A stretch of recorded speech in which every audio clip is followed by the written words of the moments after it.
প্রিয় শিক্ষার্থীবৃন্দ, ঢাকা সিটি কলেজের অনলাইন ক্লাসে সবাইকে স্বাগতম। তো আমরা দেখছিলাম এটা আমাদের অর্থনীতি প্রথম পত্র। আমরা এখানে দেখছিলাম আমাদের তৃতীয় অধ্যায়। দ্বিতীয় অধ্যায় আমাদের ছিল উৎপাদন, উৎপাদন ব্যয় ও আয়। তো আমরা আমাদের টপিক যে কয়টা নিয়েছিলাম তার বেশিরভাগটাই আমরা শেষ করতে পারিনি শেষ দুটো ক্লাসে। তো আজকের আমরা যে যে টপিক আমাদের দেখার ইচ্ছা আছে তার মধ্যে আমরা ফার্স্ট দেখতে চাই উপকরণ ও উৎপাদনের সম্পর্ক কি এবং সেটাকে কিভাবে ব্যাখ্যা করা যায়। তার আগে আমাদের শেষ ক্লাসে অ্যাভারেজ প্রোডাকশন অর্থাৎ গড় উৎপাদনটা আমরা একটু বাকি রেখেছিলাম, অর্থাৎ আমরা শেষ করতে পারিনি, সেটাও আমরা আজকে দেখবো। তারপরে আমরা এই টপিকটাতে আসবো। এরপরে আমরা দেখতে চাই উৎপাদন বিধির ক্ষেত্রে ক্রমবর্ধমান স্থির ক্রমহ্রাসমান প্রান্তিক উৎপাদন বিধি কাকে বলে সেটা আমরা দেখতে চাই। এই বিধিটির আমরা যদি ব্যতিক্রম থাকে তাহলে সেটাও দেখতে চাই। এরপরে আমরা দেখতে চাই যে কৃষি খাত বাদে অন্য কোনো ক্ষেত্রে কি এই বিধিগুলোর প্রয়োগ আছে কিনা, অর্থাৎ ক্রমহ্রাসমান বিধি নাকি ক্রমবর্ধমান বিধি নাকি স্থির। আমাদের মূলত এখানে টার্গেটই থাকে ক্রমহ্রাসমান বিধিটা কার্যকর হয় কিনা। তো এরপরে আমাদের যে টপিকটা আমরা বাকি রেখেছিলাম সেটাতে আসি। আমরা একটা বক্স গত ক্লাসে আমরা হোয়াইট বোর্ডে করে দেখিয়েছিলাম। তো আজকের আমরা দেখতে চাই যে এখানে আমাদের মোট উৎপাদন আর গড় উৎপাদন যেটা সেটা আমরা এই প্রান্তিক উৎপাদন যেটা সেটা আমরা বের করে নিয়েছিলাম। এরপরে আমরা বলেছিলাম যে আমাদের গড় উৎপাদনটা একটু বের করার বাকি আছে। তো আমরা এখান থেকেই দেখি, যদি আমাদের এখানে অসুবিধা থাকে তাহলে আমরা আবার হোয়াইট বোর্ডে যাব। তো আমরা এখানে যখন মোট গড় ও প্রান্তিক উৎপাদন দেখেছিলাম আমরা বলেছিলাম এটা স্বল্পকালীন ধারণা থেকে আমরা ব্যাখ্যা করছি। তো সেক্ষেত্রে আমরা একটা উপকরণকে শুধুমাত্র পরিবর্তন করেছিলাম। তো এখানে আমাদের সেই পরিবর্তিত উপকরণটাকে আমরা বলছি এটা হলো আমাদের শ্রম। তো শ্রমের পরিমাণ কিভাবে পরিবর্তন হয়েছিল, 1 2 3 4 5 6 এভাবে আমরা চেঞ্জ করেছিলাম। আর পুঁজি বলেছিলাম যে পুঁজি বা অন্যান্য যে কোনো উপকরণ এখানে আর যেটাই থাকবে সেটাই আমাদের স্থির থাকবে। তো এখানে এগুলো সব আমাদের স্থির দেয়া আছে, পুঁজির পরিমাণ আমাদের দুইয়ে স্থির। এরপরে আমরা বলেছিলাম যে যখন আমরা প্রান্তিক উৎপাদন আমাদের সুবিধার জন্য আমরা আগে বের করে নিয়েছিলাম। তো এখানে আমরা দেখছি যে কি ফার্স্ট ইউনিটের প্রান্তিক উৎপাদন 3, তারপরেরটা আমরা দেখছি সেকেন্ড ইউনিট অর্থাৎ দুটো একসঙ্গে না, এটা প্রান্তিক বলছি আমরা, এটা সিঙ্গেল ইউনিটের দ্বিতীয় একক আমাদের উৎপাদন করছে 4, তৃতীয় একক 5, তারপরে চতুর্থ এককে উৎপাদন সেম আছে 5, পঞ্চম এককে যে 4 হয়েছে তারপরে যে 3 হয়েছে।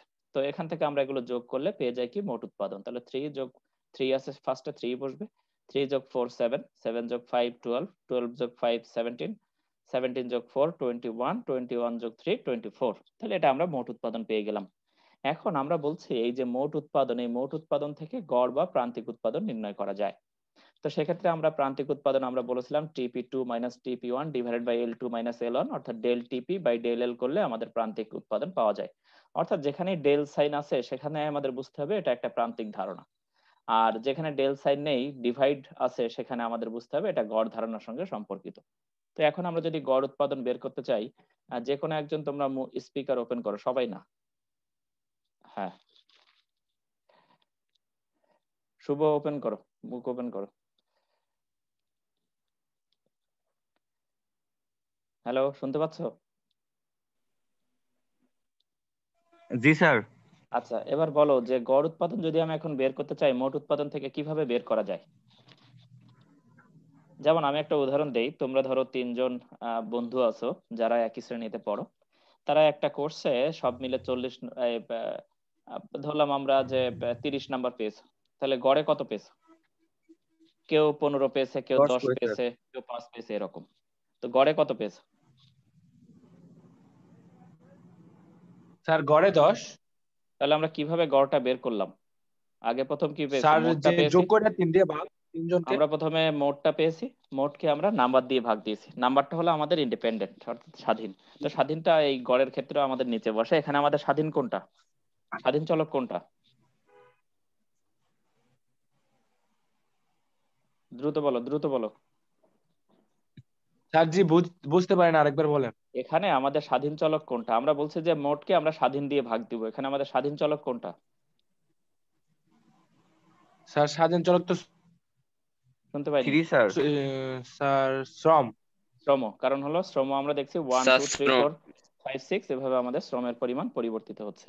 তাহলে এটা হলো আমাদের স্বাধীন চলক। তো এখন আমরা জি মোট স্যার। উৎপাদন পেয়ে গেছি, হলো এই যে এটা আমাদের মোট উৎপাদন। প্রত্যেকটা লেবারের সঙ্গে একটা একটা করে মোট উৎপাদন দেয়া আছে। তো তো আমরা এখন যদি মোট উৎপাদনকে স্বাধীন চলক দিয়ে ভাগ করে দেই শ্রমের পরিমাণ দিয়ে, এখানে কিন্তু কোনো চেঞ্জ হবে না, এটা প্রান্তিকের বেলায় শুধু চেঞ্জ আসে। তাহলে টোটাল প্রোডাকশনকে যদি লেবার দিয়ে ভাগ দেওয়া হয় তাহলে দেখি ভ্যালুগুলো কত আসে, 3/1। অর্থাৎ একজন লেবার সব মিলে যদি 3 একক প্রডিউস করে, অর্থাৎ 3 কেজি চাল হতে পারে, 3 মণ চাল হতে পারে, 30 মণ হতে পারে, সরি 3 কুইন্টাল হতে পারে। তো এখন আমরা বললাম কি 3/1, একজন লেবার যদি সব মিলে 3 প্রডিউস করে তাহলে গড়ে সে 3 প্রডিউস করেছে। এখন আমরা যদি বলি দুজন মিলে করেছে 7, তাহলে এখন গড়ে কত করেছে, 7/2, দুজনে গড়ে 3.5 ইউনিট করে করেছে। এরপর আমরা যদি বলি যে 3 জন মিলে করেছে 12, 3 যোগ 4 যোগ 5, 7 5 12, তাহলে 12/3 করলে আমরা 4 পেয়ে যাই। তারপর আমরা যদি বলি 4 জন মিলে 12 আর 5 17 করেছে, 17/4 করলে আমরা 4.225 পাই। এরপর আমরা যদি বলি 5 জন মিলে 21 প্রডিউস করেছে, 17 আর 4 21, তাহলে 21/5 করলে আমরা 4.2 পাই। এরপর আমরা বলছি যে পরেরটা আমাদের 6 জন মিলে করেছে 24, তাহলে 24/6 করলে গড়ে কত করেছে সেটা পেয়ে যাই আমরা 4।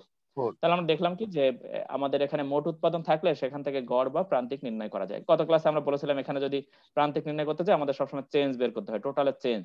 তাহলে চেঞ্জ কত, 0 থেকে 3, 0 থেকে 1, 3/1, 3 থেকে 7, 4/1 থেকে 2, এটার পরিবর্তন, মোট উৎপাদনের পরিবর্তন আর শ্রমের পরিবর্তন। 3/7, 3 - 7, 4/1/2, 1, তাহলে 4/1 করলে 4 আসে, 7/12 করলে 5 আসে, 7 থেকে 12 আমাদের যদি বিয়োগ করা হয় 5 আসে, 2 থেকে 3 1 আসে, 5/1 করলে 5 আসে। 12 থেকে 17 এরকম 5 ডিফারেন্স, 3 থেকে 4 1, 5/1 করলে 5 আসে। এই যে ডেল টিপি বাই ডিএলএল, অর্থাৎ মোট উৎপাদনের পরিবর্তনকে যদি আমরা শ্রমের পরিবর্তন দিয়ে ভাগ করি তাহলে সেক্ষেত্রে পাওয়া যায় প্রান্তিক, আর মোটকে যদি শুধুমাত্র আমাদের স্বাধীন দিয়ে ভাগ দেওয়া হয় তাহলে সেক্ষেত্রে আমরা পেয়ে যাই গড়। আশা করি এখানে কারো সমস্যা নেই। এবার আমরা গ্রাফে যেতে চাই। এবার আমরা আসি, যদি আমরা গ্রাফে যাই তাহলে আমরা দেখি এবার আমরা এই যে আমাদের কনসেপ্ট গুলো দেয়া আছে এই কনসেপ্ট গুলোকে আমরা গ্রাফে দেখাতে চাই। তো এখন এই গ্রাফে যখন আমরা দেখাতে চাই তখন মূলত এই যে আমরা একটা সম্পর্ক ব্যাখ্যা করেছি, শুরুর দিকে আমাদের ক্রমবর্ধমান প্রান্তিক উৎপাদন এই যে 3 4 5 আস্তে আস্তে বাড়ছে, তারপরে আমাদের স্থির প্রান্তিক উৎপাদন 5 5, অর্থাৎ এখানে আমাদের স্থির হয়ে গেছে। তারপর আমরা দেখছি কি এরপরে কমছে। তো এরপরে কি আর কোনো বাড়ার সুযোগ আছে, 4 3 এরপরে কি কখনো বাড়তে পারে? গত ক্লাসে ব্যাখ্যা দিয়েছিলাম, দ্রুত বলো, যে কেউ একজন বলো। জি না স্যার। হ্যাঁ, এরপরে কি আর বাড়তে পারে? দ্রুত বলো, সময় কম। এই তোমরা কি আমাকে শুনতে পারবে না। এরপরে কি হবে, এরপরে সবসময় কমবে, কারণ আমাদের কেন কমবে, কারণ পুঁজিটা কি স্থির। শুরুর দিকে পুঁজি হয়তো ঠিকভাবে কাজ করতে পারছিল না কারণ লেবার কম ছিল, তারপরে লেবার যখন বেড়েছে পুঁজি এখন স্মুথলি রান করে। তারপর আমরা বলছি যখন আরো লেবার বাড়ে তখন পুঁজির তার ওই সক্ষমতা পাচ্ছে না আর কি, কারণ এখন শ্রমের সঙ্গে পুঁজির পরিমাণ কমে গেছে। অর্থাৎ কি হচ্ছে, শ্রমিকদের পুঁজির সঙ্গে কাজ করার ক্ষমতাও কমে গেছে, কারণ পুঁজির পরিমাণ কমে গেলে পুঁজির সঙ্গে তাদের কাজ করার ক্ষমতাও কমে যাবে। ফলে এরপরে আর যতই আমরা লেবার বাড়াই না কেন উৎপাদন এখন বাড়বে না, বরঞ্চ কমে যাবে। ঠিক আছে, তো এরপরে আমরা আসি। এবার আমরা আসি, এই যে আমরা যে বক্সটা দেখালাম এই বক্সটা আমাদের পরিবর্তনীয় উৎপাদন বিধির সঙ্গে রিলেটেড, অর্থাৎ আমাদের যে পরিবর্তনীয় উপকরণ অনুপাত বিধি সেটার সঙ্গে রিলেটেড। এটা হলো উপকরণ ও উৎপাদনের সম্পর্ক দেখায়। আসলে আমরা দেখাই উপকরণ ও উৎপাদনের সম্পর্ক কিনা। এটা হলো আমাদের শ্রম একটা উপকরণ, তাহলে শ্রমর সঙ্গে আমরা বলছি যে উৎপাদনের এক সম্পর্ক আছে। তাহলে মোট উৎপাদন, গড় উৎপাদন আর প্রান্তিক উৎপাদন, আমরা টপিকের দিকে তাকাই। আমাদের উপকরণ ও উৎপাদনের সম্পর্ক, তাহলে উপকরণটা হলো শ্রম আর উৎপাদন আমরা বলছি মোট উৎপাদন, গড় উৎপাদন ও প্রান্তিক উৎপাদন। আবার এটাকে আমরা বলছি পরিবর্তনীয় উপকরণ অনুপাত বিধি। তো এখানে কোন উপকরণটা পরিবর্তন হচ্ছে, কোন উপকরণটা পরিবর্তন হচ্ছে, কথা বলো। স্যার শ্রম। তাহলে শ্রমটা পরিবর্তন হচ্ছে, তাহলে শ্রম পরিবর্তনের সঙ্গে সঙ্গে অন্যান্য উৎপাদনও পরিবর্তন হচ্ছে, অর্থাৎ তাহলে এটাকে বলা যায় পরিবর্তনীয় উপকরণ অনুপাত বিধি। অর্থাৎ উপকরণ পরিবর্তন হলে তার ইম্প্যাক্ট উৎপাদনের উপরে কি সেটা যে বিধির সাহায্যে আমরা ব্যাখ্যা করি সেটাকে বলা হয় পরিবর্তনীয় উপকরণ অনুপাত বিধি। তবে ইন্টারেস্টিংলি এইখান থেকে আমাদের কোশ্চেন আসবে না, এই যে আমরা যে টপিকটা এখন দেখছি এখান থেকে আমাদের কোশ্চেন আসার চান্স কম, কিন্তু এর পরের টপিকগুলো থেকে আমাদের কোশ্চেন আসবে। কিন্তু পরের টপিকগুলোতে যাওয়ার জন্য আমাদের প্রথম টপিকগুলোর ব্যাখ্যা প্রয়োজন আছে। তো এবার আমরা আসি, আমরা বলছি এই যে আমাদের যে পরিবর্তনীয় উপকরণ অনুপাত বিধি, এবার দেখো তো এখানে আমাদের কি কি অনুমিত শর্ত আমরা নিতে পারি এখানে। তাহলে আমরা শ্রম পরিবর্তন করলে তার যে উৎপাদনের উপরে যার প্রভাব, মোট উৎপাদন, গড় উৎপাদন এবং প্রান্তিক উৎপাদন, সেটা কিভাবে পরিবর্তন হয় সেটা আমরা যে বিধির সাহায্যে দেখাতে চাই সেটাকে আমরা বলছি পরিবর্তনীয় উপকরণ অনুপাত বিধি, অথবা আমরা বলছি উপকরণ ও উৎপাদনের মধ্যে সম্পর্ক। তো এটাকে আমরা বলছি একটা স্বল্পকালীন ধারণা। তো এখন আমি যদি বলি যে এই থিওরিটা ব্যাখ্যা করতে গেলে এখানে অনুমিত শর্ত কি কি হতে পারে, আমরা এখানে উপকরণ হিসাবে কোনটাকে বিবেচনা করেছি? শুধুমাত্র বিবেচনা করা হয় সেটাই যেটা পরিবর্তিত হয়। আমরা এখানে উপকরণ হিসাবে কোনটাকে বিবেচনা করেছি? দ্রুত বলতে থাকো। Sir labour. লেবারকে আমরা বিবেচনা করেছি। আমি যদি বলি কি শ্রমের এই যে এককগুলো, প্রথম শ্রমিক যেমন, দ্বিতীয় শ্রমিক, তৃতীয় শ্রমিক, চতুর্থ শ্রমিক, এরা কি সব সমজাতীয়, অর্থাৎ এদের কোয়ালিটি কি সেম, নাকি এদের কোয়ালিটিতে ডিফারেন্স আছে?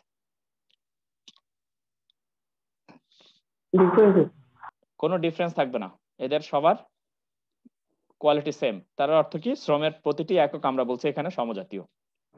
উৎপাদনকে কি পরিমাপ করা যায় কেজি, মন, কুইন্টাল এগুলো দিয়ে? উৎপাদনকে পরিমাপ করা যায়, ঠিক আছে। এখন আমরা বলছি কি যে উৎপাদন আমরা যত বাড়িয়েছি, পরিবর্তে বিধিতে আমরা দেখেছি যে প্রান্তিক উৎপাদন শুরুতে বেড়েছে, তারপরে স্থির হয়েছে, তারপরে কি হয়ে গেছে, কমে গেছে। তো আর এটা আমরা স্বল্পকালীন একটা ধারণা। তো এগুলোই মূলত আমাদের অনুমিত শর্ত। আমরা বলছি যে উপকরণ হিসাবে শ্রমকে বিবেচনা করা হচ্ছে, প্রতিটি একক সমজাতীয়, অর্থাৎ কারোর কোয়ালিটিতে কোনো ডিফারেন্স থাকলে হবে না, তাহলে উৎপাদন বেশি বা কম সেটা আমরা এই বিধি অনুযায়ী ব্যাখ্যা করতে পারবো না। এরপর আমরা বলছি এটা স্বল্পকাল বিবেচ্য, আর কারিগরি উৎপাদন কৌশল অপরিবর্তিত, অর্থাৎ যে মেশিনারি গুডস এর সঙ্গে আছে সেটার কোনো টেকনোলজিক্যাল অ্যাডভান্সমেন্ট হবে না, অর্থাৎ প্রযুক্তিগত কোনো উৎকর্ষতা বা পরিবর্তন এখানে হবে না। যে প্রযুক্তি আমি ব্যবহার করছি সেই প্রযুক্তির সাপেক্ষে আমাকে এটা বিবেচনা করতে হবে। তা নাহলে শ্রমের প্রভাব আমরা উৎপাদনের উপরে দেখতে পাবো না, তখন হয়তো পুঁজির প্রভাব চলে আসবে। কারণ কারিগরি পরিবর্তন পুঁজির সঙ্গে হলে পুঁজির উৎপাদন ক্ষমতা বেড়ে যেতে পারে, ফলে সেক্ষেত্রে এই উৎপাদন বিধি কার্যকর নাও হতে পারে। তো এখন আমরা আসি, এখানে আমরা বলছি যে আমরা এখানে তিনটা পর্যায় নিয়েছি। এবার বলো তিনটা পর্যায় এখানে কি কি আছে, দ্রুত বলে যাও। প্রথম পর্যায়ে আমরা কি দেখছি, প্রান্তিক উৎপাদন কি হচ্ছে? মোট গড় উৎপাদন, প্রান্তিক উৎপাদন। প্রান্তিক উৎপাদন শুরুতে কি হচ্ছে, জোরে বলো, না হলে অন্য অনেকে শুনতে পাচ্ছে না, নেটওয়ার্কে আমরা ক্লিয়ার শুনতে পাচ্ছি না। শিহাব বলো, শিহাব। জি স্যার। হ্যাঁ বলো, এখানে প্রান্তিক উৎপাদন শুরুতে কি হচ্ছে, প্রথম পর্যায়ে শ্রমের পরিমাণ বাড়লে জি স্যার, প্রান্তিক উৎপাদন কি হচ্ছে, বাড়তেছে। বাড়ছে। তারপরে আবার যদি শ্রমের পরিমাণ বাড়ে, প্রান্তিক উৎপাদন কি হয়ে গেছে, 5 এর পরে কি হয়েছে, স্থির, স্থির হয়ে গেছে। প্রান্তিক শ্রমের পরিমাণ যদি আরো বাড়ে, এরপরে কি দেখছি আমরা, প্রান্তিক উৎপাদন কি হয়ে যাচ্ছে, কমে যাচ্ছে। তাহলে আমরা তিনটা স্টেজ মূলত এখানে দেখলাম। তো এই সেই তিনটা স্টেজ আমরা এখানে মূলত দেখলাম। এরপরে আমরা আসি, এখান থেকে আমরা দেখি যে আমাদের, এবার বলো যে যে কেউ একজন বলো মোট উৎপাদনের চিত্রটা কেমন হবে, দ্রুত বলো, এদিকে তাকাও। উর্ধ্বরেখা। হ্যাঁ উর্ধ্বরেখা স্যার। সবসময় কি, আচ্ছা সবসময় ঊর্ধ্বগামী হচ্ছে, কারণ এখানে আমাদের কখনো কমেনি। 3, 7, 12, 17, 21, 24, অর্থাৎ রেখাটা ঊর্ধ্বগামী হবে। এটা কি সরল রেখা হবে নাকি বাঁকা রেখা হবে? স্যার বাঁকা হবে। বাঁকা হলে কেমন হবে, এটা কি উত্তল হবে না অবতল হবে?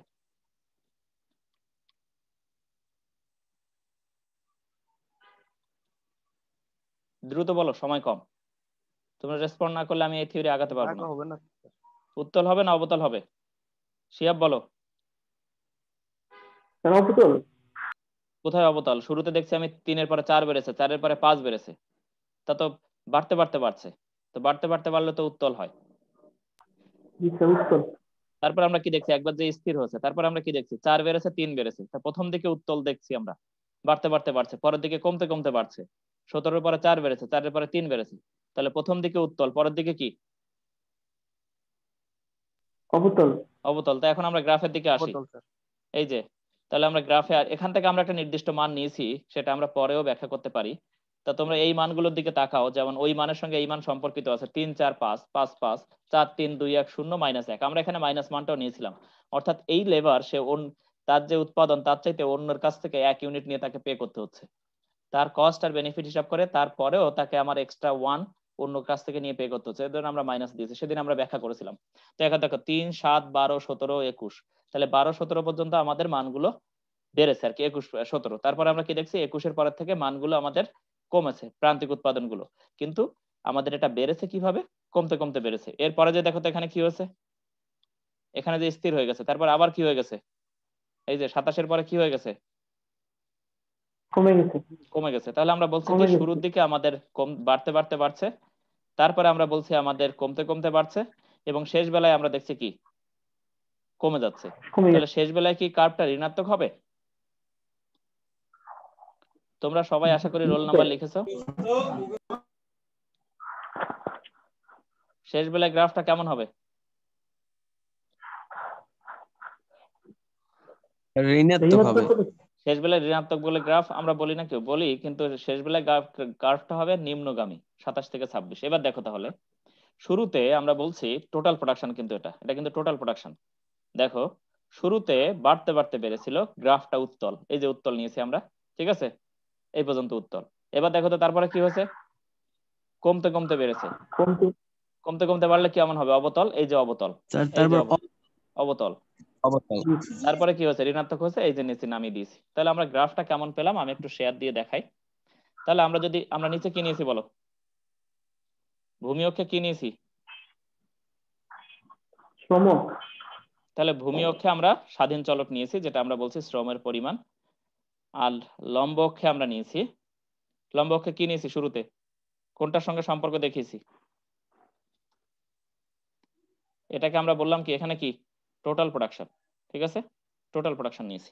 তো টোটাল প্রোডাকশন আমরা কি দেখছি, শুরুতে বাড়তে বাড়তে বাড়ছে, এই যে বাড়তে বাড়তে বাড়ছে, এই পর্যন্ত ধরলাম, বাড়তে বাড়তে বাড়লো, তারপরে কি, তারপরে কি বলো? তার কমতে কমতে বাড়ছে। অবতল, কমতে কমতে বেড়েছে। তারপরে এক পর্যায়ে যে কি হয়েছে, তারপর নিম্নগামী সর্বোচ্চ হয়েছে স্যার। হয়েছে, সর্বোচ্চ হয়ে আবার কমে গেছে, তাহলে এটা নিচে নেমে গেল, ঋণাত্মক হয়ে গেছে। তাহলে এটা হলো কি আমাদের কোন কার্ভ, এটার নাম কি, কি কার্ভ দেখিয়েছি আমরা এখানে, উপরে যেটা থাকে সেটাই তো কার্ভের নাম, টোটাল প্রোডাকশন কার্ভ আমরা এখানে দেখিয়েছি। তাহলে এখানে সমস্যা আছে? জি না স্যার। এখন আমরা আসি, যাদের সমস্যা তো আছেই, যারা পড়াশোনা করে নাই, ক্লাস করে নাই, তাদের তো সমস্যা আছেই, পরে বুঝবে, এরা টের পাবে ইকোনমিক্স কাকে বলে। এখন আমরা আসি, এখানে যদি আমরা বলি যে আমরা এই তিনটা পয়েন্ট আমরা এখানে দেখলাম, এই একটা বিন্দু, এই বিন্দুটাকে আমরা বললাম বিন্দু এ। তো এ বিন্দুর একটা নাম আছে, এই বিন্দুকে বলা হয় ইনফ্লেকশন পয়েন্ট।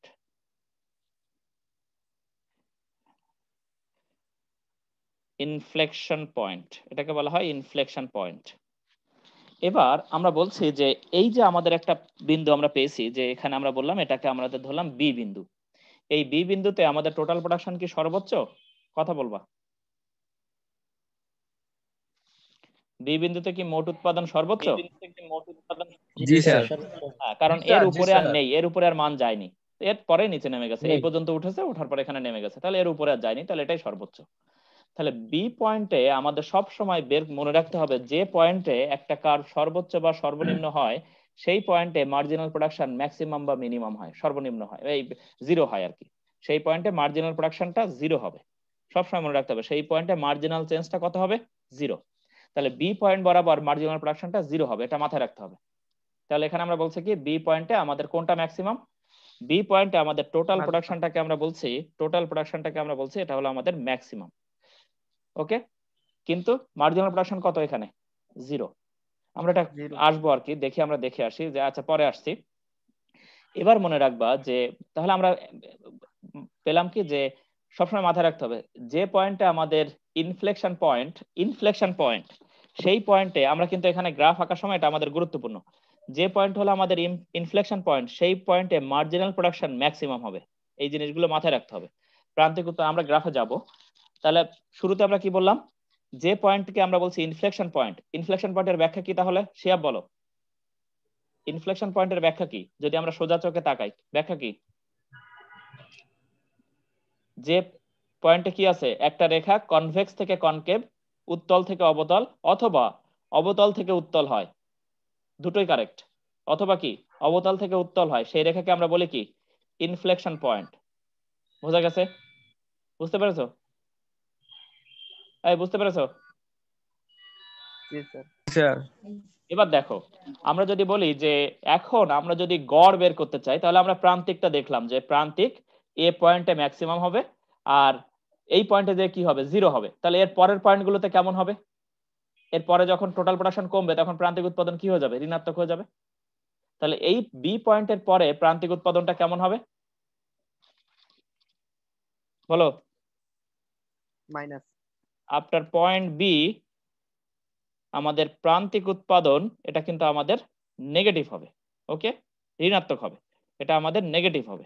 ফাইন, তাহলে এখন আমরা আসি, আমরা বলছি তাহলে আমরা প্রান্তিক উৎপাদন মোটামুটি পেয়ে গেলাম। শুরুতে আমরা পেলাম কি প্রান্তিক উৎপাদন, যেহেতু মোট উৎপাদন বাড়তে বাড়তে বাড়ছে সেহেতু প্রান্তিক উৎপাদন বাড়ছে। তাহলে শুরুতে প্রান্তিক উৎপাদন বাড়ে, এখানে যে প্রান্তিক উৎপাদন কমে যায়, তারপরে যে কি হয়ে যায়, ঋণাত্মক হয়ে যায়। সন্দেহ আছে?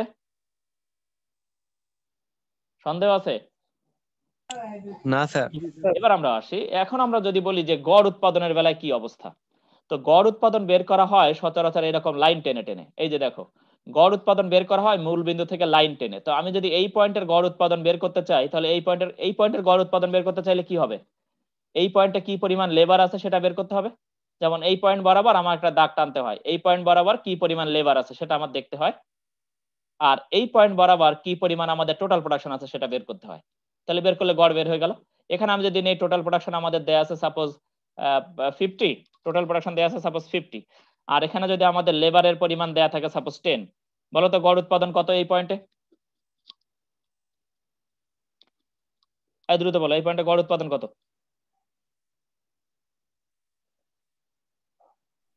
স্যার বুঝতে 5। পার 5, 5 50 ম্যাম। 50/10 করলে আমাদের 5 5 চলে আসে।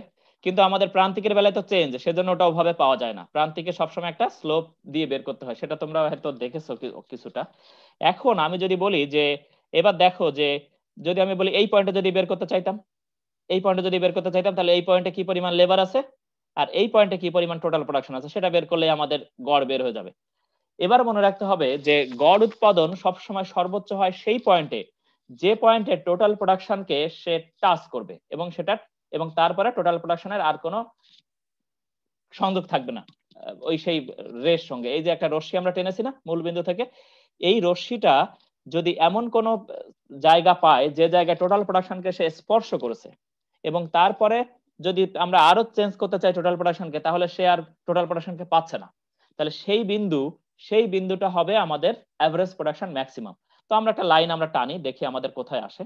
তো এখান থেকে যদি আমরা একটা লাইন এভাবে টানি, দেখলাম কি যে এই যে একটা বিন্দু, এই যে একটা বিন্দু, সবসময় মনে রাখতে হবে মূল বিন্দু থেকে যদি কোনো রশ্মি টানা হয়, সেই রশ্মি যদি টোটাল প্রোডাকশনকে যে পয়েন্টে স্পর্শ করে যে বিন্দুতে, সেই বিন্দুটা, আচ্ছা এই যে আমাদের সেই বিন্দু, তাহলে স্পর্শ করছে এই বিন্দুতে, তাহলে এই বিন্দুতে কোনটা সর্বোচ্চ হবে, কোনটা সর্বোচ্চ, এই কথা বলো। স্যার বুঝতে পারেন, আবার একটু বলেন। বলছি, ওয়েট করো।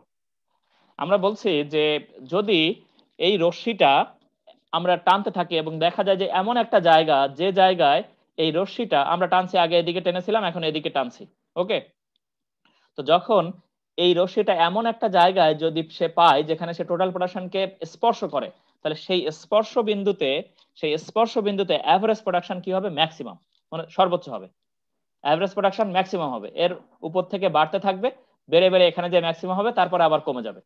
তো আমাদের মাথায় রাখতে হবে কি, যদি মূল বিন্দু থেকে কোনো রশ্মি টানা হয়, সেই রশ্মি যদি আমাদের টোটাল প্রোডাকশনকে স্পর্শ করে কোথাও, তাহলে সেই স্পর্শ বিন্দুতে আমাদের অ্যাভারেজ প্রোডাকশনটা কি হবে, ম্যাক্সিমাম হবে।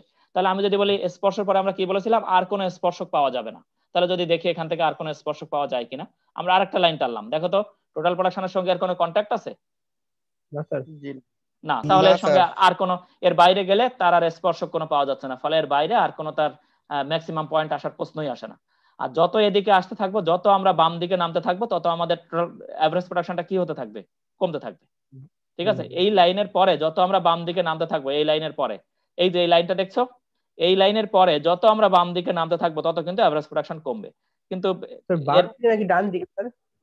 এই সরি সরি সরি, ডান দিকে, সরি, এটা রাইট হ্যান্ড।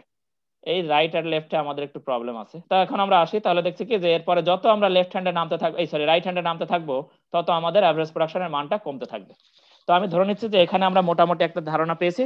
তাহলে আমরা বললাম কি যে এখন যদি আমরা এর সামারি দেখতে চাই, তাহলে সামারিতে আমরা কি পাই, সামারিতে কি পাই বলো, আমরা একটা মার্জিনাল প্রোডাকশনটা দেখি। আমরা বলছি যে শুরুতে ইনিশিয়ালি আমরা লিখি যে ইনিশিয়ালি আমরা দেখছি কি, ইনিশিয়ালি কোনটা আমাদের বাড়তে থাকে, মার্জিনাল প্রোডাকশন কি হয়, ইনক্রিজ করে।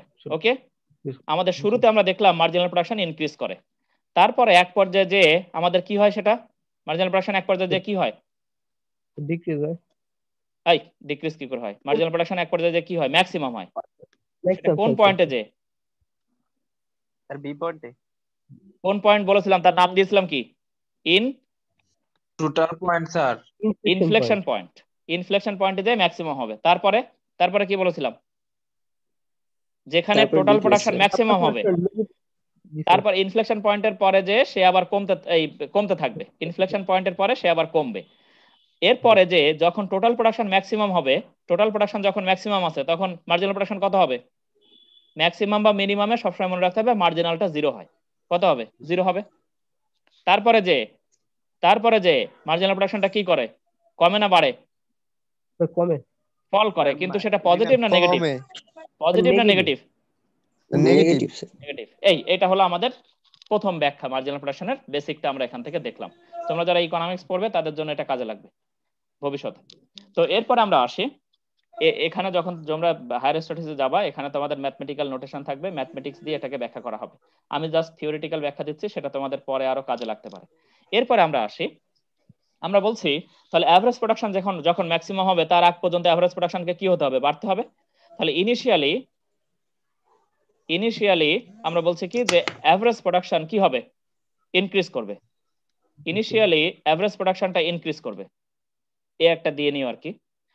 তো এরপরে যে কি হবে, এক পর্যায়ে যে ম্যাক্সিমাম হবে, কখন ম্যাক্সিমাম হবে, কখন ম্যাক্সিমাম হবে, ইনফ্লেকশন পয়েন্টে কি না ম্যাক্সিমাম না না ইনফ্লেকশন পয়েন্ট না, যেখানে টোটাল প্রোডাকশন আর যে রশ্মি রে আমরা টেনেছি সেটা কি হবে, মিলিত হবে স্পর্শ করবে। এটা কিন্তু কাট না, কাট করেছে এই পয়েন্টে, কাট মানে ছেদ করে যাওয়া, আর টাচ করার অর্থ হলো মিট করা বা স্পর্শ করা। তাহলে রেটা যেখানে কি করবে, স্পর্শ করবে। তাহলে আমরা বলছি কি রেটা যেখানে আমাদের টাচ করবে, সেই পয়েন্টে যে আমাদের কাকে টাচ করবে, টোটাল প্রোডাকশনকে টাচ করবে, আমাদের টোটাল প্রোডাকশনকে, সেখানে যে আমাদের এপিটা ম্যাক্সিমাম হবে। এরপরে কি হবে, এরপরে আর অ্যাভারেজ প্রোডাকশন কখনোই কি হবে না, বাড়বে না। তাহলে এরপরে অ্যাভারেজ প্রোডাকশনটা কি করবে, ফল করবে। এই যখন ম্যাক্সিমাম হয়ে গেছে তারপরে তো আর বাড়ার প্রশ্নই আসে না, তারপরে বাড়লে তো আর আমাদের কনসেপ্ট ঠিক থাকে না, তাহলে তো আবার আরো ম্যাক্সিমামের দিকে যেতে থাকবে, তাহলে অ্যাভারেজ প্রোডাকশনটা এরপরে ফল করবে। ওকে, তাহলে এই বেসিকটা আমরা এখান থেকে দেখলাম, এটা জানি মাথায় থাকে। এবার আমরা আসি আমাদের যে পেজটা আমরা শেয়ার করেছিলাম, আমাদের শেয়ারিং পেজে আসি। এবার দেখি, তাহলে এখন আমরা জাস্ট একটু গ্রাফের দিকে তাকাই, পরে আমরা আবার এটাকে সংখ্যা দিয়ে ব্যাখ্যা করব। আমরা যদি গ্রাফের দিকে তাকাই, তাহলে এ পয়েন্টটা আমাদের কনভেক্স, এরপরে কনকেভ। তাহলে কনভেক্স আর কনকেভের যে পয়েন্ট, সেই পয়েন্টকে আমরা বলি ইনফ্লেকশন পয়েন্ট, যেটাকে আমরা বললাম ইনফ্লেকশন বিন্দু। এই যে এটা হলো আমাদের ইনফ্লেকশন বিন্দু। এবার আমরা দেখছি যে রশ্মি টানলে সেই রশ্মিটা কোন পয়েন্টে যে টিপিকে স্পর্শ করেছে, বি পয়েন্টে। আবার এবার আমরা দেখছি যে সি পয়েন্টে ম্যাক্সিমাম, ম্যাক্সিমাম অর্থ হলো এই কার্ভের স্লোপটা জিরো। তোমরা কিন্তু আগেই জানো যে এই কার্ভের slope zero. Del T P by del L করলে অথবা del X by del Y করলে তোমরা দেখবা যে এটা স্লোপটা কত, জিরো।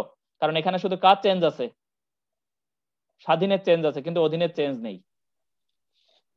ঠিক আছে, আমরা জানি যে অধীনের চেঞ্জ না থাকলে স্বাধীন অধীনকে নড়াতে পারছে না, ফলে আমাদের চেঞ্জটা হয়ে যাবে, আমাদের টোটাল ভ্যালুটা হয়ে যাবে জিরো, অর্থাৎ প্রান্তিকের মানটা এখানে জিরো আসবে। ওকে, এই সি বিন্দুর পরে গেলে আমাদের মার্জিনাল প্রোডাকশন কি হয়ে যাবে, কমে যাবে। তো এখন আমরা আসি, এবার আমরা দেখি যে এটা হলো আমাদের টোটাল প্রোডাকশনের কার্ভ। এখন আমরা এভারেজ প্রোডাকশন দেখতে চাই। এবার বলো কোন পয়েন্ট পর্যন্ত এভারেজ প্রোডাকশন বাড়বে, দ্রুত বলো। স্যার এ এ পয়েন্ট পর্যন্ত কেন বাড়বে, আমি তো এভারেজ বলেছি যতক্ষণ পর্যন্ত না সে স্পর্শ পায় একটা রশ্মি। তাহলে তো সি স্যার, পয়েন্ট পর্যন্ত বাড়বে। তাহলে দেখো তো এপি বাড়ছে না, এই যে বাড়ছে, ইনক্রিজ করছে, করে কোন পয়েন্ট পর্যন্ত ইনক্রিজ করেছে, বি পয়েন্ট পর্যন্ত। আমরা এটাকে বি প্রাইম দিয়ে দেখিয়েছি। তারপরে কি হবে, তারপরে আর কখনোই বাড়বে না, কারণ এরপরে যত এটা ডান দিকে নামতে থাকবে এই রশ্মিগুলো, তত এর মানটা কমতে থাকবে। এই যে এরপরে কি হয়েছে, কমে গেছে, কমে গেছে। এই জন্য এই কার্ভটা আমাদের কি হয়েছে, নিম্নগামী হয়েছে। এটা নিয়ে আমাদের কোনো সন্দেহ নেই। এবার দেখো তো কোন পয়েন্ট পর্যন্ত আমাদের এমপি বাড়বে, স্যার এ পয়েন্ট পর্যন্ত বাড়বে। এ পয়েন্টে যে সর্বোচ্চ হবে, তাহলে সর্বোচ্চ হলে তার বাড়ার চান্স নেই। তারপরে যে এমপি কি হতে থাকবে, কমতে থাকবে। কোন পয়েন্টে যে জিরো হবে, সি পয়েন্টে। তাহলে সি পয়েন্টে দেখো তো এই এল টু লেবারে এমপি কি উপরে না নিচে, নাকি ওই লাইনেই,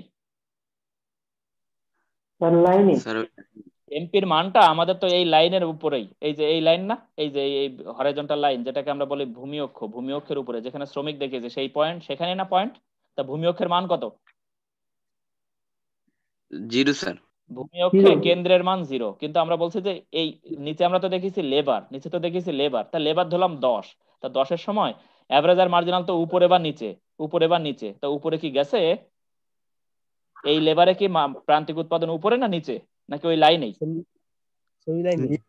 ওই লাইনেই হলে প্রান্তিক উৎপাদন পজিটিভও না আবার নেগেটিভও না, তাহলে এই লেবারে প্রান্তিক উৎপাদন 0। তাহলে এরপরে গেলে এটা আমরা বলেছি মাইনাস হবে। তার নিচের মানগুলো কি? এটা কোন কোয়াড্রান্ট, কোন চতুর্থাংশ? চতুর্থ চতুর্থাংশ।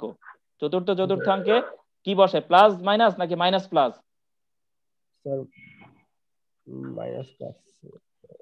প্লাস, শিয়া বলো, প্লাস মাইনাস নাকি minus plus? Minus plus. Minus plus কি করে হয়? Sir minus plus. Minus plus তো বসে এই বাম পাশে। প্লাস মাইনাস, এটা তো এদিকে তাকালে দেখা যাচ্ছে লেবারটা হলো পজিটিভ, আর এর নিচে নামলে এভারেজ বা মার্জিনাল কি নেগেটিভ। তাহলে আমাদের মার্জিনাল প্রোডাকশনের পরে যে কি হয়ে গেছে, নেগেটিভ হয়ে গেছে। এই যে পরে গেলে নেগেটিভ হয়ে গেছে, ঠিক আছে। তো এবার আমরা যদি সংখ্যার দিকে তাকাই তাহলে দেখি যে আমাদের আসলে মিলেছে কিনা। তো এবার দেখো তো ইনফ্লেকশন পয়েন্ট এখানে কোথায় থাকতে পারে টোটাল প্রোডাকশনের ক্ষেত্রে? কনভেক্স থেকে কনকেভ অথবা কনকেভ থেকে কনভেক্স। আমরা বলেছিলাম উত্তল থেকে অবতল বা অবতল থেকে উত্তল। তাহলে এখানে কোথায় হতে পারে সেটা?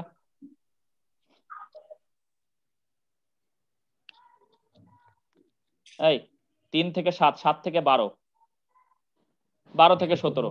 তো এখানে আমাদের একটু 5 মান আছে, তা আমরা বলছি কি এই পর্যন্ত প্রায় বাড়তে বাড়তে বেড়েছে না? তারপরে যে কি হচ্ছে 4, 3, 2, 1 এভাবে বেড়েছে না? তাহলে সেটা হয়তো 4 নাম্বার লেভারে বা 4, 5-এর মাঝামাঝি থাকতে পারে। আমরা একটা যেহেতু এখানে স্থির মান নিয়েছি এজন্য আমাদের অসুবিধা হয়ে গেছে। যদি আমরা এখানে 5 এর পরে 4, 3, 2, 1 নিতাম তাহলে আমাদের আরো সুবিধা হতো।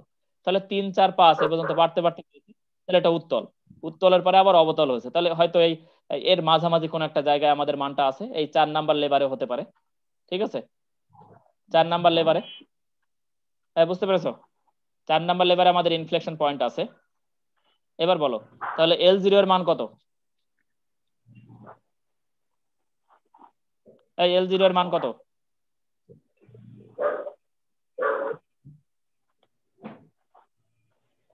আমরা যদি বলি 4 নাম্বার লেভারে আমাদের ইনফ্লেকশন পয়েন্ট আছে, তাহলে L0 এর মান কত?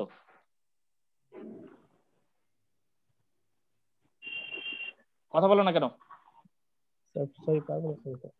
পারবে না কেন? আমি যদি বলি যে 4 নাম্বারে আমাদের ইনফ্লেকশন পয়েন্ট, এই যে 4 নাম্বার লেবারে, তার L0 এর মান কত হয়? 4 হয় না? এটা 4। লেবারের মান কত? 4। 4 ইউনিট লেবারে আমাদের ইনফ্লেকশন পয়েন্ট আমরা পেয়েছি। এবার দেখো তো ইনফ্লেকশন পয়েন্টে প্রান্তিক উৎপাদন সর্বোচ্চ কিনা 4 নাম্বার লেবারে? কত সেটা? শিয়াব বলো না, অন্য কেউ বলো। আমি দিক দিকে, হৃদয় আহমেদ মুখ খোলো। হৃদয় আহমেদ তুমি মুখ খোলো। আর আশা করি তোমরা সবাই তোমাদের রোল নাম্বার দিয়েছো। ইবাদত হোসেন মুখ খোলো। আচ্ছা মিনহাজুর রহমান বলো, এইখানে প্রান্তিক উৎপাদন সর্বোচ্চ সেই মানটা কত? জি স্যার। সেই মানটা কত? 5। Thank you. কারণ আমরা 3, 4, 5 এটাই সর্বোচ্চ আমাদের। তাহলে এখানে দেখি তো আমাদের সর্বোচ্চ হয়েছে কিনা। এই যে এখানে তাহলে প্রান্তিক উৎপাদনের ভ্যালুটা কত বলো? এই যে এ প্রাইম পয়েন্টে প্রান্তিক উৎপাদনটা কত আসলে? এইখানে টানলে যদি আমরা এখানে টেনে নিয়ে আসি, এটা কত? 5। ওকে জি স্যার। এবার দেখো তো এর আগ পর্যন্ত প্রান্তিক উৎপাদন বেড়েছে কিনা? 3, 4, 5, 5 আর কি। দেখো তো বেড়েছে না? প্রান্তিক উৎপাদন বেড়েছে।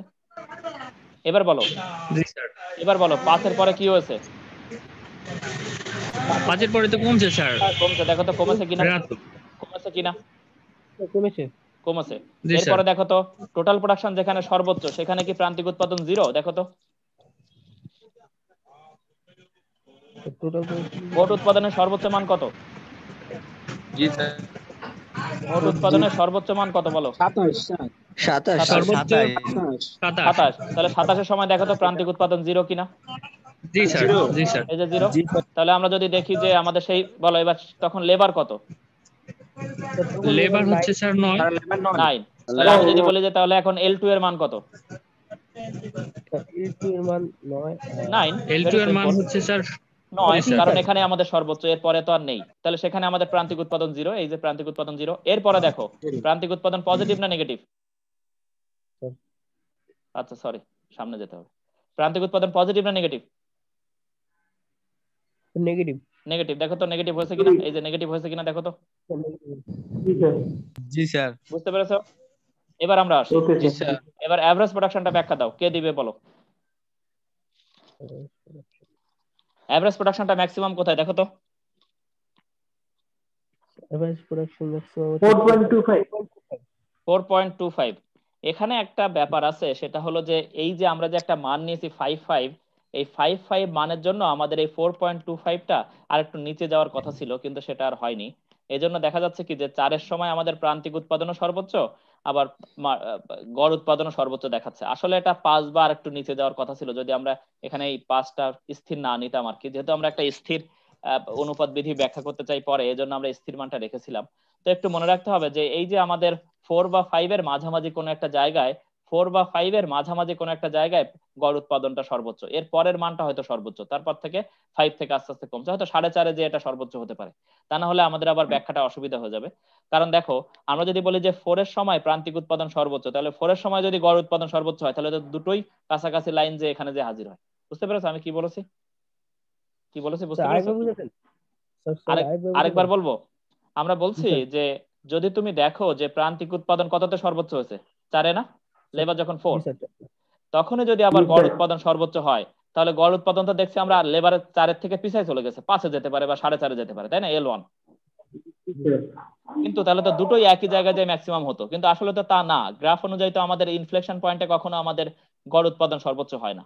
গড় উৎপাদন সর্বোচ্চ হয় একটু দূরে যায়, যেহেতু আমরা মানগুলো আমাদের ইন্টেনশনালি আমরা একভাবে নিয়েছি আমাদের মতো করে, সেহেতু এই গ্রাফটা ব্যাখ্যার ক্ষেত্রে আমাদের এই মানগুলোতে একটু ঝামেলা করছে আর কি। তো এটা ম্যাথমেটিক্যালি যখন প্রুফ করা হয় তখন এটা কারেক্ট দেখায় আর কি। তো এখন আমরা বলছি যে তাহলে তো L0তেই এপি ম্যাক্সিমাম হতো, এমপিও ম্যাক্সিমাম হতো, তাহলে L0তেই আমাদের এপিটাও এরকম যে হাজির হতো এখানে। কিন্তু আসলে কি তাই? শুরুতে দেখো তো কে উপরে আছে আর কে নিচে আছে গড় উৎপাদন আর প্রান্তিক উৎপাদনের মধ্যে, কার ভ্যালু গুলো বেশি আছে আর কার ভ্যালু গুলো কম আছে? দেখো এটা 3-3 এক জায়গা থেকে শুরু হয়েছে, ঠিক আছে, ধরলাম এক জায়গা থেকে শুরু হয়েছে। তারপরে দেখো তো কে উপরে? প্রান্তিক উৎপাদন উপরে, প্রান্তিক উৎপাদন উপরে A4 A5, A4.25 A5, তাহলে কে উপরে? প্রান্তিক উৎপাদন উপরে। কিন্তু এর মাঝামাঝি এমন একটা পয়েন্ট আছে যে পয়েন্টে প্রান্তিক উৎপাদন আর গড় উৎপাদন এক জায়গায় মিট করেছে, দেখো তো। তার কারণ কি? তারপরে যে এটা কমে গেছে না, আবার এটা বেড়ে গেছে, কিন্তু এই যে প্রান্তিক উৎপাদন কমে গেছে, এটা বেড়ে গেছে। তাহলে কমা বাড়ার মাঝে নিঃসন্দেহে এরা একজন আরেকজনকে ছেদ করেছে, তাহলে সেই ছেদ বিন্দুটা কিন্তু আমরা পাইনি। হয়তো এটা 4.4 হতে পারে। 4.5 যখন লেবার নিচ্ছি আমি, অর্থাৎ এক অতিরিক্ত যখন অর্ধেক লেবার নিচ্ছি আমি, অর্থাৎ তাকে আমি দিয়ে অর্ধেক কাজ করাচ্ছি, 8 ঘন্টার জায়গায় 4 ঘন্টা ধরলাম, তাহলে সেই লেবারে যে আমার হয়তো প্রান্তিক উৎপাদনটা কি হয়েছে, এই গড় উৎপাদনটা কি হয়ে গেছে, সর্বোচ্চ হয়েছে, এবং সেখানে যে প্রান্তিক উৎপাদনটা একে কি করেছে, সেট করেছে। এখন আমি যদি বলি যে সেই 4.5 ইউনিটে যে যদি আমাদের গড় উৎপাদনটা হয় 4.5, তাহলে প্রান্তিক উৎপাদনটা কত বলো তো?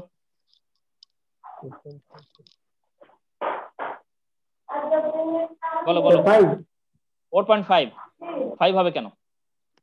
কারণ দুটো এক জায়গায় যে সেট করতে হবে না, তারপরে আবার এটা 5 এর পরে তো এটা কমেছে, আর 4.25 এর পরে এটা বেড়েছে। এই যে দেখো, এদিকে তাকাও। স্যার 6 হইতো। না না না, 6 হবে না।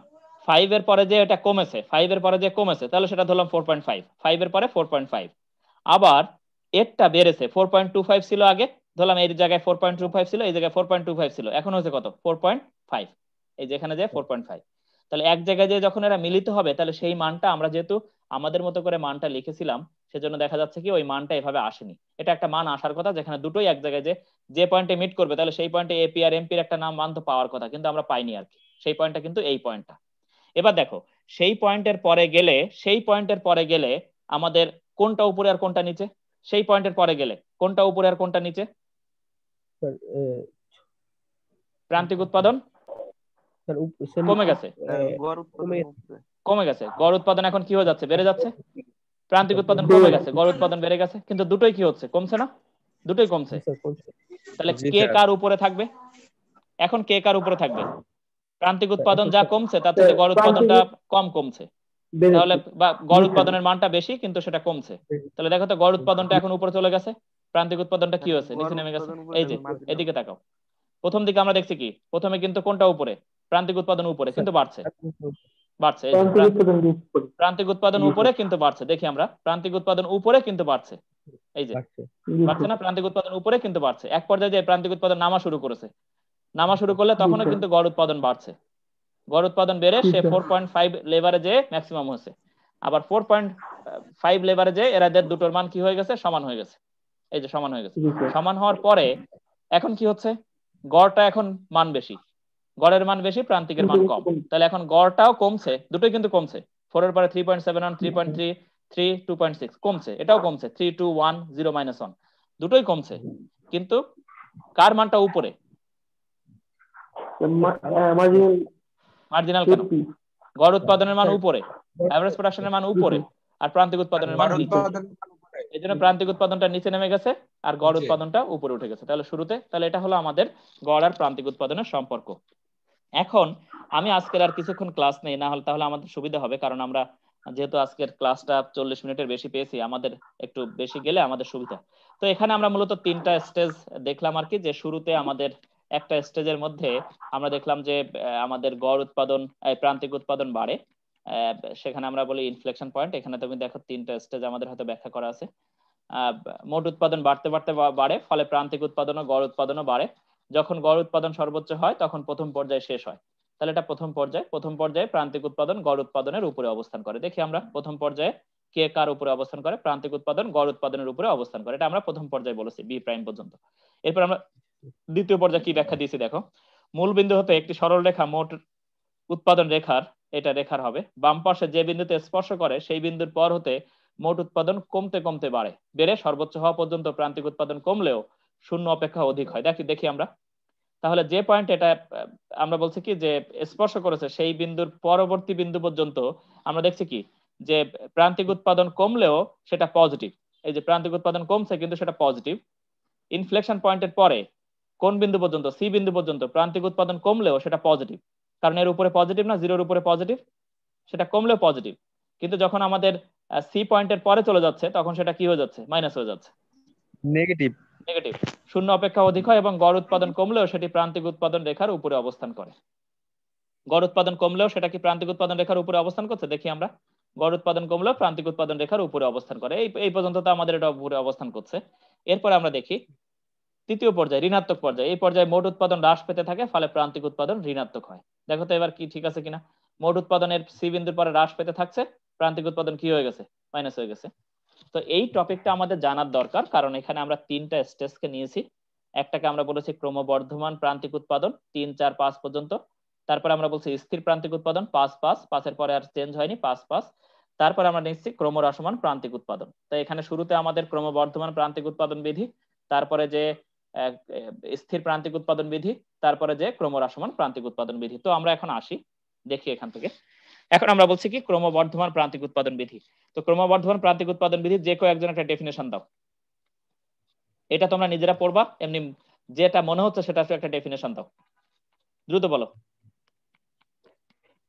রানা বলো, তোমার হাতটা নামাও, হ্যান্ড রেইজ করা আছে। হ্যাঁ, মিনাজুর রহমান বলো, মিনাজ বলো।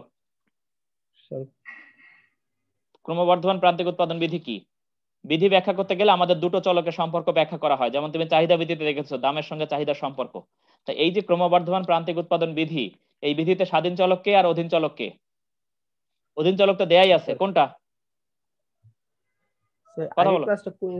প্রান্তিক উৎপাদন দেয়াই আছে, অধীন চলক। তো প্রান্তিক উৎপাদনের সম্পর্ক কার সঙ্গে? লেবার। লেবারের সঙ্গে। লেবারটা হলো স্বাধীন চলক। তা স্বাধীন চলকের পরিবর্তন হলে অধীন চলকের পরিবর্তনের থেকে আমরা কোনো বিধি পাই। এবার দেখো তো, লেবার যখন পরিবর্তন হয় তখন প্রান্তিক উৎপাদন শুরুতে কি হয়, বাড়তে থাকে। এই যে এদিকে আসো, লেবার যখন বাড়ছে শুরুতে প্রান্তিক উৎপাদন বাড়ছে না? তা অন্যান্য অবস্থায় স্থির থেকে যদি শ্রমের পরিমাণ বাড়লে প্রান্তিক উৎপাদন বাড়ে, তখন তাকে কি বলা হয়, ক্রমবর্ধমান প্রান্তিক উৎপাদন বিধি। কার বুঝতে অসুবিধা আছে হাত বলো, কথা বলবা। আবার এবার তুমি বলো, আমি শুনি, এখান থেকে বলো। যদি শ্রমের পরিমাণ বাড়লে কি, কোনটা বাড়ে? প্রান্তিক উৎপাদন বাড়ে। শ্রমের পরিমাণ বাড়লে প্রান্তিক উৎপাদন বাড়লে এটাকে তো অবশ্যই ক্রমবর্ধমান প্রান্তিক উৎপাদন বলে, ক্রমে বাড়ছে, ক্রমবর্ধমান প্রান্তিক উৎপাদন বিধি। সমস্যা আছে? না স্যার। আর অন্যান্য অবস্থাকে আমরা কি ধরে নিব? তারপরে স্যার রুমের অন্যান্য অবস্থাকে আমরা কি ধরে নিব? স্যার অপরিবর্তিত। অপরিবর্তিত। পুঁজির পরিমাণ স্থির, শ্রমের পরিমাণ স্থির, প্রযুক্তি স্থির, সবকিছু স্থির। স্থির ধরে যদি শ্রমের পরিমাণ বাড়ে তাহলে প্রান্তিক উৎপাদন বাড়বে। আচ্ছা, এই প্রান্তিক উৎপাদন যে বাড়ে এটা কি উৎপাদনের প্রাথমিক পর্যায়ে নাকি মাঝামাঝি নাকি শেষের দিকে? স্যার প্রাথমিক পর্যায়ে। প্রাথমিক পর্যায়ে কেন? প্রাথমিক পর্যায়ে প্রান্তিক উৎপাদন বাড়ে কেন? কারণ স্যার যে শ্রমিক বাড়তেছে তো, কারণ আমরা বলছি যে মেশিনারি গুড যেগুলো আছে সেগুলোর স্মুথ ওয়ার্কিং এর জন্য আরো লেবার প্রয়োজন। ঠিক আছে, জি স্যার, ফলে ওই অতিরিক্ত লেবার আসলে প্রান্তিক উৎপাদন বেড়ে যায়। ওকে, জি স্যার। তাহলে আমরা দেখলাম এটা হলো আমাদের ক্রমবর্ধমান প্রান্তিক উৎপাদন। শুরুতে উৎপাদনের প্রাথমিক পর্যায়ে ক্রমবর্ধমান উৎপাদন বিধি কার্যকর হয়। তাই আমরা কি নিয়েছি? শ্রমের পরিমাণ 1 2 3 4 বাড়িয়েছি, আর এখানে দেখছি কি প্রান্তিক উৎপাদন 3 4 5 6 বেড়েছে। ফাইন। আর আমরা বলেছি যে আমরা সবসময় প্রান্তিক উৎপাদন টোটাল থেকে বের করি, তা না হলে আবার ওরা অসুবিধা করতে পারে। তাহলে 0 থেকে 3 3, 3 থেকে 7 4, 7 থেকে 12 5, 12 থেকে 18 6। এখানে আমাদের সব এক এক করে চেঞ্জ করা আছে, সেজন্য এখানে আর আমাদের ভাগ দেওয়ার প্রয়োজন নেই। তো এখন আমরা বলছি যে এখন আমি 25 জনকে পাচ্ছি, এর আগে আমরা 20 জন নিয়ে শুরু করেছিলাম। তো এখন আমরা আসি, এখন আমরা যদি বলি যে এখান থেকে আমরা যদি গ্রাফে দেখাতে চাই, এবার বলো তো শিহাব, গ্রাফে কোন কোন মান আমরা দেখাতে চাই? তারপরে স্যার এই যে স্যার এই যে হ্যাঁ? মানে বাড়তেছে ওই সাইডে আমি শুনতে পাচ্ছি না। উত্তরটা দেখেন স্যার। মিনাজ বলো, উত্তরটা দেখেন গ্রাফে স্যার, আমরা কোন উত্তর। কোন মান দেখাতে চাই? স্যার উত্তর স্যার। মমিন বলো, গ্রাফে কোন কোন মান দেখাতে চাই? গ্রাফে আমরা লেবারের মান দেখাতে চাই, আর হলো লেবারটা কোথায় বসাবো, ভূমি অক্ষে না লম্ব অক্ষে? স্যার ভূমি অক্ষে। স্যার ভূমি অক্ষে। কারণ আমরা লেবার জানি যে ভূমি অক্ষে। চাহিদা যোগান বাদে আমাদের সব ক্ষেত্রে, অর্থাৎ মার্কেট বাদে আমাদের সব ক্ষেত্রে স্বাধীন চলক নিচে আসে, আর অধীন চলক কোথায় যায়? জি স্যার। উপরে যায়। তাহলে এখানে স্বাধীন স্যার, চলক উপরে। কোনটা? লেবার। আমাদের গ্রাফ আকার হলেই মাথায় আসতে হবে কি, হুম। আমাদের এখানে একটা স্বাধীন চলক আছে, একটা কি আছে? অধীন চলক আছে। তো স্বাধীনটা অধীন নিচে চলক, বসবে, অধীনটা উপরে যাবে। এবার বলো এই গ্রাফটা কি ঊর্ধ্বমুখী হবে না নিম্নমুখী হবে? স্যার এটা স্যার ঊর্ধ্বমুখী। ঊর্ধ্বমুখী স্যার। স্যার এটা কি উদ্যমী সরল হবে। রেখা হবে না বাঁকা রেখা হবে? স্যার এটা স্যার, স্যার বাঁকা সরল রেখা। রেখা। কারণ আমাদের সব জায়গায় কি সরল সেম রেখা। সেম এক এক করে নিয়েছি, তাহলে 1 1 করে নিলে আমাদের সরল রেখা হবে। দেখি আমরা আমাদের ঠিক আছে কিনা। তাহলে নিচে আমরা নিয়েছি লেবার, উপরে আমরা নিয়েছি প্রান্তিক উৎপাদন, যেহেতু আমরা প্রান্তিক উৎপাদন দেখাতে চাই। তাহলে দেখো গ্রাফটা আমাদের স্ট্রেট লাইন, 1 এর সময় 3, 2 এর সময় 4, 3 এর সময় 5, 4 এর সময় 6। আমরা নিচে নিয়েছি লেবারের পরিমাণ, উপরে নিয়েছি প্রান্তিক উৎপাদন। তাহলে আমাদের এটা উৎপাদনের শুরুতে আমরা দেখলাম কি ক্রমবর্ধমান প্রান্তিক উৎপাদন বিধি। ওকে, আশা করি এটাতে সমস্যা নেই। এরপর আমরা আসি স্থির প্রান্তিক উৎপাদন বিধি। এবার বলো স্থিরের ব্যাখ্যা দাও, শিয়াব ব্যাখ্যা দাও, মমিন ব্যাখ্যা দাও। জি স্যার। মমিন, স্যার আমি জীবনের মুবিন। এখন যদি শ্রমের পরিমাণ বাড়ে প্রান্তিক উৎপাদন কি হবে? পরিমাণ প্রান্তিক উৎপাদন সময় সম পরিমাণ হয়, আবার বাড়বে কমে। বাড়বে কমবে কেন? স্থির বলছি। স্যার স্থির থাকে। স্থির থাকে, দেখি স্থির থাকে কিনা। তাহলে শ্রম 1 2 3 4, আর বাদ বাকি তো আমরা দরকার নেই। প্রান্তিক উৎপাদন দেখো তো সব জায়গায় কত? এটা কিন্তু বাংলা স্যার লেখা, জি জি স্যার। 4, আচ্ছা আচ্ছা। সব জায়গায় 4। তাহলে এটা কি আমরা দেখছি কি এর চেঞ্জটাও কি হবে? সমান হবে। টোটাল প্রোডাকশনের চেঞ্জও সেম, 4 4 8, 8 থেকে 12 4, 12 থেকে 16 4, আমরা সমান সব জায়গায় দেখছি। তাহলে এবার দেখো তো এখান থেকে এই যে 1 2 3 4, এটা বাড়ছেও না, জি। বাড়লে ঊর্ধ্বমুখী হতো, কমলে জি স্যার। নিম্নমুখী হতো। তাহলে এটা জাস্ট লেবারের দিকে চলে গেছে আর কি। কততে স্থির থেকে? স্যার 4 স্থির থেকে। তাহলে এটা হলো আমাদের স্থির প্রান্তিক উৎপাদন বিধি। এরপরে আমরা আসি ক্রমহ্রাসমান প্রান্তিক উৎপাদন বিধি। ডেফিনেশন দাও, শিয়াব দাও। বাদ বাকি পেছনে কারা আছে? তোমাদের মুখ খুলো না কেন? দিন ইসলাম বলো। দিন ইসলাম তুমি কি আছো নাকি ওপেন করে অন্য কিছু করছো? হ্যাঁ বলো, বলো যে স্থির প্রান্তিক উৎপাদন বিধি ডেফিনেশন দাও। হ্যাঁ, অন্যান্য অবস্থাও স্থির রেখে স্যার কোনটা বাড়াতে হবে, কোনটা চেঞ্জ করতে হবে, স্বাধীন না অধীন? স্যার স্বাধীন। তাহলে স্বাধীন কোনটা আছে? শ্রমের পরিমাণ। তাহলে শ্রমের পরিমাণ বাড়ালে প্রান্তিক উৎপাদন কি হয়ে যাবে? এখন কমবে। কমবে। তা দেখি আমরা এটা কোন পর্যায়ে কার্যকরী হয়? উৎপাদনের শেষ পর্যায়ের দিকে এটা কার্যকরী হয়। তা এখন আমরা আসলাম, আমরা শ্রমের পরিমাণ নিলাম 1 2 3 4, অথবা প্রথম থেকেও কার্যকরী হতে পারে 1 2 3 4। পুঁজি স্থির, উৎপাদন কৌশল স্থির। এবার দেখো তো প্রথম কত ছিল প্রান্তিক উৎপাদন? একজন লেবার প্রথম উৎপাদন করেছে কত? 6।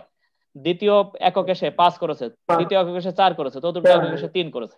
তা জাস্ট আমরা বলি যেহেতু মোট উৎপাদন থেকে প্রান্তিক বের করা হয়, এজন্য আমরা এখানে জাস্ট যোগ করে দিয়ে বের করে তারপরে বলে দেই যে মোটের পরিবর্তন থেকে আমরা প্রান্তিক বের করেছি। 6 থেকে 11 5, 11 থেকে 15 4, 15 থেকে 18 3। আর নিচে যেহেতু সবসময় 1, এজন্য আর ওটার নিচে বললাম না। তাহলে আমি ধরে নিচ্ছি এখানে সমস্যা নেই। এবার বলো মমিন বলে এই গ্রাফটা কেমন হবে? নিম্নমুখী হবে। এটা কে নিম্নমুখী। বলছে? সরল রেখা হবে না বাঁকা রেখা হবে? স্যার বাঁকা বাঁকা রেখা হবে। বাঁকা বাঁকা রেখা কেন সরল হবে? নিম্নরেখা। সরল রেখা সরল হবে। নিম্নরেখা। এটা সব জায়গায় চেঞ্জ সমান। পার্থক্য তো স্যার এক এক করে, তাহলে তার বাঁকা রেখা হবে এটা না। কমছে, সরল এটা হবে। কমছে, এটা বাড়ছে না, কমছে এক এক করে। এটা বাম দিক থেকে ডান দিকে সরল নিম্নগামী হবে। নিম্নরেখা। বাম দিক থেকে সরল ডান রেখা দিকে হবে। নিম্নগামী হবে, সরল রেখা হবে। এবার ইবাদত বলো, ইবাদত কোথায় আসো? জি স্যার বলেন। এবার বলো যে এটা কি আমাদের মানে স্বাধীন চর, এখানে আমাদের যে ভূমি অক্ষ সেখানে কি প্রান্তিক উৎপাদন বসবে না শ্রমের পরিমাণ বসবে? বুঝলাম না স্যার। আমরা যে ভূমি অক্ষ নিব, গ্রাফ আঁকতে গেলে তো দুটো অক্ষ হয়, একটা ভূমি অক্ষ একটা লম্ব অক্ষ। তো ভূমি অক্ষে কি আমরা প্রান্তিক উৎপাদন নিব না শ্রমের পরিমাণ নিব? শ্রমের পরিমাণ স্যার। Fine, thank you. কারণ আমরা স্বাধীন চলকটা নিচে বসাবো, দেখি আমাদের মিল আছে কিনা। এই যে আমাদের শ্রমের পরিমাণ, উপরে হলো প্রান্তিক উৎপাদন। আমরা জানি রেখাটা আমাদের এই বাম পাশে যেটা থাকে সেটার থেকে আমরা ভূমি অক্ষে যেটা, লম্ব অক্ষে যেটা থাকে ভার্টিক্যাল অ্যাক্সিসে, সেটাকে জাস্ট এখানে বসিয়ে দেই, যে প্রান্তিক উৎপাদন। তো এখন আমরা বলছি কি, 1 এর সময় আছে 6, 2 এর সময় আছে 5, 3 এর সময় আছে 4, 4 এর সময় আছে 3। অর্থাৎ এটা যত বাড়ছে এটা তত নিচের দিকে নামছে। তো নিচের দিকে নামলে এটাও নিচের দিকে নামবে। এই যেটা নিচের দিকে নামছে জি এটাও স্যার। নিচের দিকে নেমেছে। এজন্য আমাদের সরল রেখা, কারণ এখানে চেঞ্জ সব জায়গায় সমান করে, সরল রেখা জি স্যার। আমরা পেয়েছি নিম্নগামী। তো এরপরে আমরা আসি আমাদের পরের টপিক, ক্রমহ্রাসমান প্রান্তিক উৎপাদন বিধির ব্যতিক্রম। এবার দেখো তো, এটা পরীক্ষায় আসে কিন্তু ব্যতিক্রম, এটা 4 মার্কের কোশ্চেন। উৎপাদনের প্রাথমিক ক্ষেত্রে, তো উৎপাদনের প্রাথমিক ক্ষেত্রে কোন বিধি কার্যকর হয়? বেশিরভাগ ক্ষেত্রে কোন বিধি কার্যকর হয়? ক্রমহ্রাসমান। ক্রমবর্ধমান বা স্থির। জি স্যার। তাহলে উৎপাদনের প্রাথমিক পর্যায়ে ক্রমহ্রাসমান প্রান্তিক উৎপাদন বিধি ব্যতিক্রম অর্থ হলো কার্যকর নাও হতে পারে। ঠিক আছে, গেল। এবার আমি আসি আধুনিক চাষাবাদ পদ্ধতি। বলো, আমরা তো চাষাবাদ পদ্ধতি অর্থাৎ উৎপাদন কৌশল স্থির ধরে নিয়েছিলাম। তো উৎপাদন কৌশল যদি পরিবর্তন হয়ে যায় অর্থাৎ আধুনিক হয়ে যায়, তাহলে সেক্ষেত্রে কি হবে? সেক্ষেত্রে কি হবে? উৎপাদন না কমে বরঞ্চ কি হয়ে যেতে পারে? উৎপাদন বাড়বে স্যার। বাড়তে পারে। এই উৎপাদনটা বাড়ার কারণ কি? শ্রমিক নাকি পুঁজি, যে নতুন প্রযুক্তি সেটা? প্রযুক্তি। এখন আমি যদি বলি প্রাকৃতিক কারণের জন্য আমাদের উৎপাদন বেড়ে যেতে পারে, সেটা কি হতে পারে বলো? প্রাকৃতিক কারণের জন্য যদি আমরা বলি আগে আমাদের অনুর্বর জমি ছিল, সেখানে আমাদের শ্রমিকরা কাজ করলে ক্রমহ্রাসমান প্রান্তিক উৎপাদন বিধি কার্যকরী ছিল। কিন্তু এখন তাই উৎপাদন বৃষ্টি বেড়ে বা যেতে বন্যার পারে। কারণে ওই জমিতে প্রচুর পরিমাণে পলি পড়েছে। তো পলি পড়লে উৎপাদন আগের চাইতে কি হয়ে যাবে? বাড়বে। যে অতিরিক্ত বেড়ে শ্রমিক যাবে। আমরা নিচ্ছি, সেই অতিরিক্ত শ্রমিক দেখা যাচ্ছে আরো বেশি উৎপাদন করছে, কারণ পলি জমে আমাদের জমিটা এখন ফার্টাইল হয়ে গেছে, উর্বর হয়ে গেছে। ফলে দেখছি কি আমরা, যে এখানে আমাদের তাহলে ক্রমহ্রাসমান প্রান্তিক উৎপাদন বিধি কার্যকর নাও হতে পারে। এখন আমরা বলছি যে প্রযুক্তিগত পরিবর্তন, এটা আধুনিক চাষাবাদ পদ্ধতির সঙ্গে রিলেটেড। প্রযুক্তিগত পরিবর্তন হলে কি হবে? প্রযুক্তি পরিবর্তন হয়ে গেছে, অ্যাডভান্স টেকনোলজি, ফলে কি হবে? উৎপাদন বাড়বে স্যার। উৎপাদন না কমে বরঞ্চ কি হয়ে যেতে পারে? প্রান্তিক উৎপাদন কি হতে পারে? বেড়ে যেতে পারে। তো এইসব ক্ষেত্রে আমাদের প্রান্তিক উৎপাদন বিধি কার্যকর হয় না। এরপরে আমরা আসি, এবার বলতো যে কৃষি ব্যতি রেখে অন্যান্য, যেমন আমি যদি বলি কৃষিতে যখন আমরা অধিক শ্রমিক নেই, পুঁজি স্থির থাকলে দেখা যায় যে উৎপাদন কমে যায়, এটা আমরা জানি। তো এখন এই কৃষি ব্যতিরেকে অন্যান্য ক্ষেত্রেও কি ক্রমহ্রাসমান বিধি কার্যকর হয়? শিল্প ক্ষেত্রে কি হয়? শিল্প ক্ষেত্রে যদি পুঁজি স্থির থাকে, অতিরিক্ত শ্রমিক নিলে তারা কাজ করবে কোথায়? ফলে আমাদের কার্যকর হয়। খনিজ ক্ষেত্রে কি হয়? দেখো তো, তুমি অনেক খনিজ বেশি বেশি আহরণ করছো, এক পর্যায়ে যে খনিজ আহরণ কি হয়ে যাবে? বন্ধ হয়ে যাবে। কমে যাবে। কমে যাবে, কমে যাবে। এটা ভেরি সিম্পল, এটা একসময় শেষ হয়ে যায়। মৎস্য ক্ষেত্রে বেশি বেশি মাছ মারতে থাকো, ইলিশ মাছ সব নিঃশেষ করে দিতে থাকো, দেখো তো ইলিশের যত আহরণ করবে পরে কমবে কিনা? কমে যাবে। এরপর দেখো তো বনজ সম্পদ আহরণ, তুমি যদি বেশি বেশি গাছ কেটে সম্পদ আহরণ করো, একসময় তো গাছ থাকবেই না, তখন তো তোমার ক্রমহ্রাসমান বিধি কার্যকর হবে। ঠিক আছে, তো এই আমরা দেখছি কি সকল ক্ষেত্রে আমাদের এই বিধিটা কার্যকর। এরপরে যে কোশ্চেন গুলো আছে, এই কোশ্চেন গুলো লিখে তোমরা আমাকে দেখাবে। ওকে ওকে স্যার। এটা এই ক্রমহ্রাসমান প্রান্তিক উৎপাদন বিধির ব্যতিক্রম এর প্রয়োগ উপস্থাপন করো। এটা তোমাদের দলীয় কাজ দরকার নেই। এরপরে তোমরা এই বহু নির্বাচনী কোশ্চেনের আনসার কি কি হবে এটা আমাকে দেখাবে। ওকে, এরপরে আমরা আসি বহুপদী সমাপ্তি সূচকের কোশ্চেনের আনসার কি হবে এটা আমাকে দেখাবে। আজকেরই দেখাবে কোশ্চেন। তোমরা 2-1 ঘন্টার পরে ওখানে রোল নাম্বার দিয়ে আমার যারা ফ্রেন্ডশিপ আছে আমার সঙ্গে, তারা আলাদাভাবে মেসেজ দিতে পারো, অথবা তোমরা ওই গ্রুপে মেসেজ দিতে পারো। সেখান থেকে আমি দেখবো যে কার আনসার কোনটা। একজন আনসার দিলে সেই অনুযায়ী দেখে দেখে অন্যজন আনসার দিবা না, নিজের থেকে ট্রাই করবা। আর নকল করাটা একটা ব্যাড হ্যাবিট, এটা সবসময় মনে রাখবা। নকল করা ব্যাড হ্যাবিট সব ক্ষেত্রেই না, কিন্তু সেটা নিজের ক্রিয়েটিভিটি থাকতে হয় তার মধ্যে। তো সেটা জানি থেকে তোমরা সেইভাবে কোশ্চেন আনসার করবা। সবসময় মনে রাখবা, একজনের কোশ্চেনের আনসার দেখে নিজে যখন আনসার দিবা তখন তুমি লুজার হবা। তোমার নিজে থেকে ট্রাই করতে হবে, তাহলে তোমার কনসেপ্ট কোথায় কি সমস্যা আছে সেটা তুমি টের পাবা। তো আমরা আজকের এখানে ক্লাস শেষ করেছি। আমরা বেশ সময় পেয়েছি, আজকের 1 ঘন্টার মতো ক্লাস নিতে পেরেছি। আমাদের সচরাচর 40 মিনিটের পরে আমরা বন্ধ হয়ে যেত, 2-1 দিন হচ্ছে আমরা এই সুবিধাটা পাচ্ছি আর কি। তো জানি না এটা কতদিন পাওয়া যাবে। তো সবাইকে অসংখ্য ধন্যবাদ। আজকের আমরা এখানেই শেষ করলাম। আমাদের এই টপিকটা মোটামুটি আমরা শেষ করতে পেরেছি অনেকদিন পরে। তো সবাইকে ধন্যবাদ, তোমরা ভালো থাকো। আসসালামু আলাইকুম।